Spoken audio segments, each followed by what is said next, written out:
And now to Ekiti State, where a former governor, as well as Minister of Mines and Steel Development, Fayemi, has urged the panel of inquiry set up to probe his administration to stay proceedings or excuse him from appearing before the panel.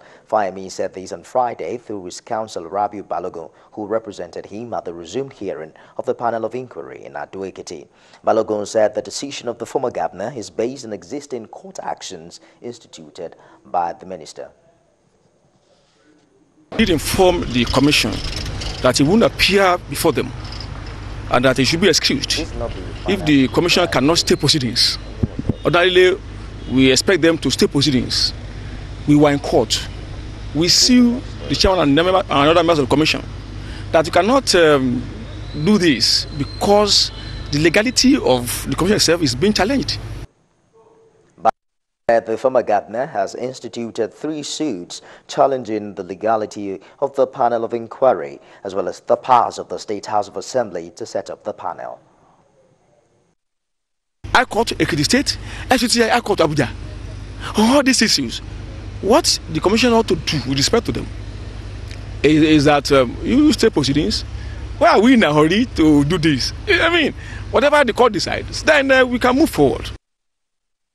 The panel has, however, adjourned till Monday, 18th September 2017 for the councils to submit their written applications.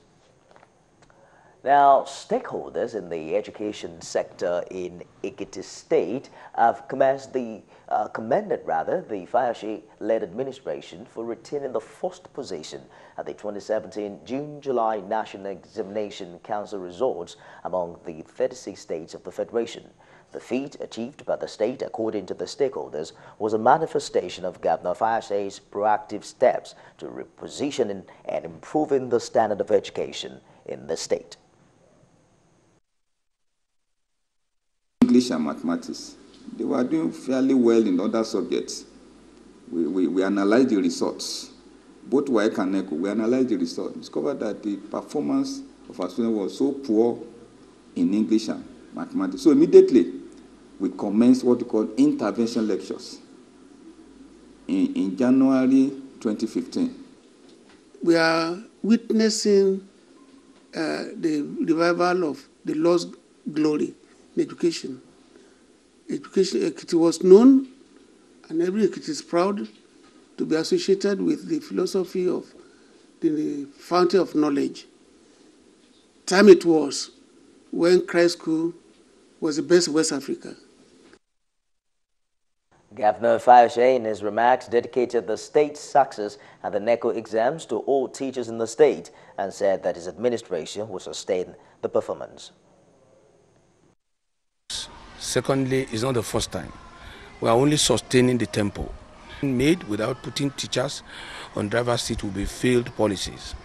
We don't need all grandstanding to change the fortunes of our people, and the opportunities are given to people based on the ability of the leader to drive the vehicle successfully. Now let's take you to Oyo State, where a policeman as well as a commercial driver are being injured during a clash between members of the National Union of Road Transport Workers (NURTW) and the police in Ibadan, the state capital. The clash occurred at Felele Junction along the Lagos-Ibadan Expressway when a commercial driver who was driving his microcab on the highway refused the police patrol vehicle from overtaking him. The policeman allegedly stepped out of the vehicle and pounced on the driver, and his colleagues retaliated. There was tension when news filled in that the driver had given up the ghost, and this sparked up clashes between NURTW members and the police. Meanwhile, the police public relations officer of the state, Adekunle Adishibutu, who confirmed the incident, denied the report that the driver is dead. It was a minor misunderstanding between the police and a taxi driver arising as a result of a minor accident. That's not correct. No, that's not correct. The driver is not dead. Normalcy has returned. Normalcy has returned. We employ members of the public to go about their legitimate businesses. Also, the state's chairman, NURTW, Taufik Oyerinde, in a telephone chat with our correspondent, confirmed that the commercial driver did not die, saying a team of NURTW officials had visited the driver in the hospital. In another development, the police also confirmed that 31 persons died, while 11 others were injured in a motor accident that occurred around Ibadan axis of the Lagos-Ibadan Expressway. It is true that a fatal motor accident happened at about 9 p.m. of 14th September 2017. The accident involved, it was a ghastly motor accident involving two Mazda buses. As a result of the accident, 31 passengers died instantly, while 11 were injured. We are currently investigating the accident. The Oyo State government has expressed delight with the improved performance of the state in the West Africa Examination Certificate, saying it's a result of various interventions and policies of government in education. The State Commissioner for Education, Science and Technology, Professor Adeni Oluwanifela, who disclosed this during a meeting with members of All Nigeria Confederation of Principals of Secondary Schools, says the state is gradually reclaiming its position. He disclosed that government will continue to strengthen various policy frameworks in order to sustain and improve the current status of the education sector. Today, I'm happy to inform you that in the year 2017, WAEC result, newly released result, Oyo State has 54.18%. On infrastructural development across the schools, Professor Oluwanifela says the state government has concluded arrangement to refurbish various dilapidated structures, noting that 3 new model schools will soon be commissioned in Ibadan. The 3 model schools that the government is constructing currently, they will be ready in the next few days. Responding, a member of the team, Pastor Babajide Emmanuel, commended the state government for being focused, adding that all hands must be on deck to sustain the feat. Appreciating the government, I want to appreciate colleague principals throughout the state too, who rally around the government policy to make the result we are celebrating today a reality. Meanwhile, the Oyo State government has again threatened to shut down any market in the state where traders are not ready to comply with environmental laws currently in operation. Recall that Bodija market was recently closed due to the violation of environmental laws by traders in the market. Speaking with Galaxy News after observing environmental sanitation exercise at some markets in Ibadan, the Chief Executive Officer, Oyo State Waste Management Authority, Ololade Oresanwo, decried the attitude of most traders to environmental sanitation, stressing that the state government will no longer condone such lawlessness. Bodija market, we have spoken quite extensively with the ESCOs and the market people particularly. Even today being an environmental sanitation day, I mean, we all went there, they didn't even bother to clean the market. We have now undertaken to make sure that it will not be the case again. Oresanwo says waste disposal is no longer free in the state, adding that the act of dumping refuse on the median will now attract heavy sanctions. People want to work with the government. They are very happy to do the right thing. They want to collaborate and make sure that they have clean environment. They are aware that waste management is no longer free or waste collection is no longer free. We'll take another break now and we'll be back with more stories. Stay with us.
Welcome back. The Standards Organization of Nigeria, SON, has expressed commitment to ensure eradication of substandard products in the country and urged Nigerians to patronize locally made goods in order to drastically reduce fake counterfeits circulated around the country. The organization, in conjunction with stakeholders in the industry, organized a retreat in Ilorin to deliberate on the issue and also present certificates to our petrochemical industry. The Director General, Standards Organization of Nigeria, Osita Abuloma, represented by Group Head Chemical Technology, Agbola Afolayan, urged manufacturers to maintain the mandatory conformity assessment program, the certificate, as it would distinguish the products from substandard ones, as well as curb its proliferation. Immediately, some people, when they still knock at their door, they are running. When you hear the word "son," so many small and medium-scale manufacturers are running away instead of partnering with us. Without that standard, without your product-based standard, definitely it's going to be neglected, because the only way you can sustain your business is by creating the difference, and that difference is entrenchment of quality. Highlighting adulteration as a major challenge confronting petrochemical industries in Nigeria, a petrochemical expert called for the intervention of the Department of Petroleum Resources and the Standards Organization of Nigeria in confronting it.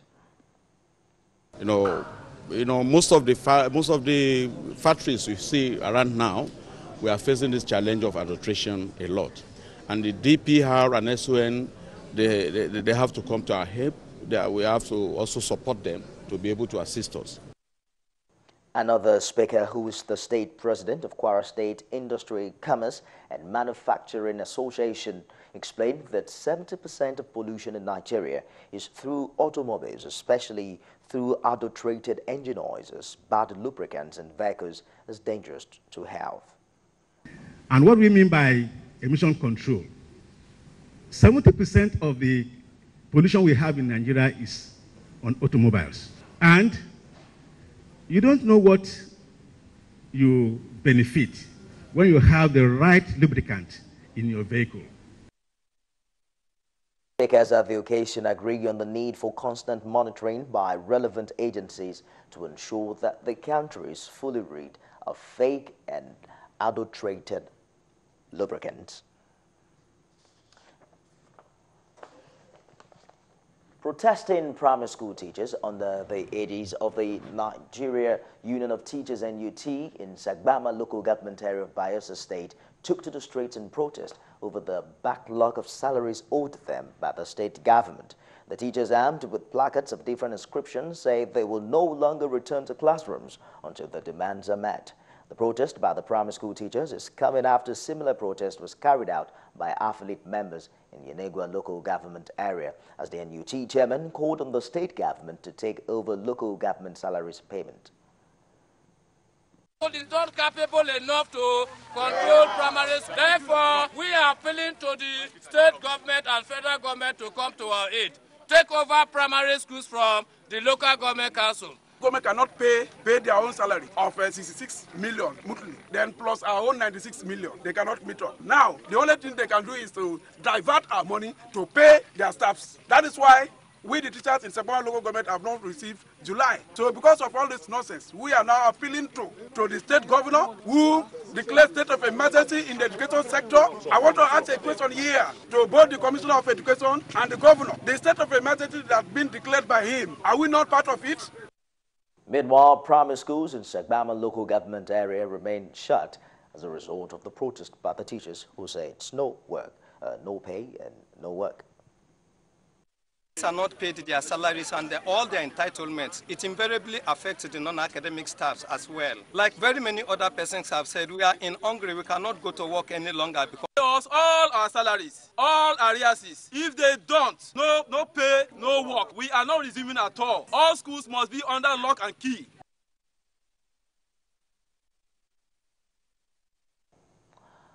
Our next report is from Delta State, where as part of measures to ensure an effective and transparent local government system in the state, the Delta State government has introduced the whistleblowing policy in Warri South local government area. The policy, which was introduced as a result of the increase in ghost workers in the 25 local government councils in the state, is seen by the government as a move to increase local government revenue.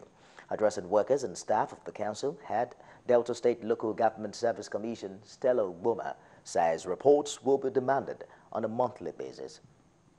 So I'm urging you not to wait till the end of the year when we'll be requesting for this. Maybe from next month we'll be requesting for them. There should be an officer in charge with that responsibility. And from January to when we ask for it, you should be putting down the activities of your ministry. On a spot, the council secretary calls for legislation on the whistleblowing policy in ensuring an effective system. What are the efforts put in place to ensure that there is a legislation on this aspect of whistleblowing? It's very good and it's quite commendable. The message, according to government, will be replicated in the 25 local government areas of the state. Now, the People's Democratic Party, PDP, in Rivers State has now accused the All Progressives Congress and officers of the Special Anti-Robbery Squad of being mastermind of the insecurity in the state. Reacting to the statement by the APC spokesperson for the PDP, Samuel Nwosike, wondered why the APC is coming to the defense of SARS. We have seen clearly by APC coming to the defense of that ugly incident, that unprofessional incident that led to the life of that inspector. Rivers people cannot see that those who are making life unbearable in Rivers State are the people of the All Progressive Congress. For us, the PDP spokesman says it's not the APC's responsibility, but that of Governor Nyesom Wike to address the IPOP crisis in the state with the Commissioner of Police. It is, if you're following the activities that is happening over the IPOB issue, you hear that the Commissioner of Police, whose responsibility to handle that matter, has addressed the press. We have sport updates for you now. Stay with us.